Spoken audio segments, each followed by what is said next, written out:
Selamünaleyküm aka. Yana chop chekilmang.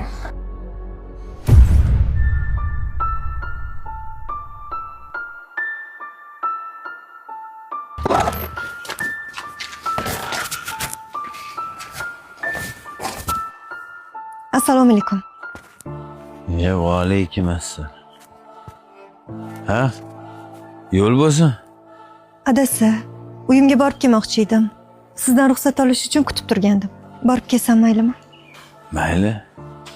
Borib kel. Faqat vaqtli kelgin. Xo'p. Salom etib qo'y.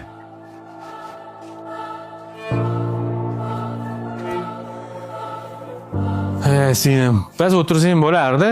O'zim olib borib qo'yardim. Mayli aka, sizni ko'rdim, oyimni ko'rdim, yaxshi ekansizlar. Boshqa kuni yana kelaman. Ne? Adasi, assalomu alaykum. Va alaykum assalom. Selamünaleyküm aka. Yana chop chekilmang.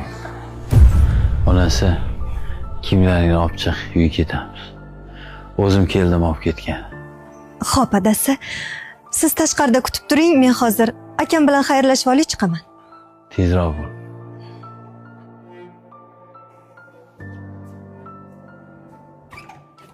Akajon, men sizni yaxshi ko'raman. Lekin u inson meni turmush o'rtog'im. Farzandlarim otasi. Hurmat qiling. Qo'l uzatganlarda qo'llarini qaytarmang. Yaxshimi, yomonmi, pianistami? U meni erim. Ayol kishi erini rozi qilsagina jannatga kiradi. Agar yana bir marta shunaqa muomala qiladigan bo'lsangiz, qaytib uyingizga qadamimni ham bosmayman.